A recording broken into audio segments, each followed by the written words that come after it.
Ad oggi la composizione della prima squadra sono di 30 unità e gli obiettivi sono momentaneamente per questa stagione è da valutare ancora il potenziale e vedere in futuro quali obiettivi di rilievo che possiamo prendere la prossima stagione sportiva. Quali sono le vostre ambizioni, i vostri progetti da qui alla fine dell'anno?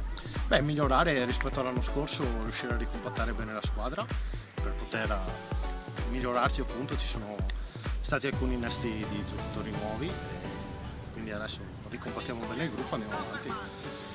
Queste sono le ambizioni: far meglio, fare sempre di più, cercando di migliorarci. Il problema maggiore quest'anno forse non saranno gli avversari, bensì le trasferte, perché siete stati inseriti in un girone con squadre del Veneto occidentale e quindi si prospettano trasferte davvero lunghe proprio sotto il profilo chilometrico. Beh, sì, sicuramente l'abbiamo presa più come una nuova avventura, ecco, mettiamola sotto questo punto di vista. Sarà una cosa molto faticosa, però faranno fatica anche gli avversari a venirci qua a trovare, quindi sicuramente lo dobbiamo prendere sotto un punto di vista di una nuova avventura per giocare con avversari che non abbiamo mai visto. Ecco, facciamo così.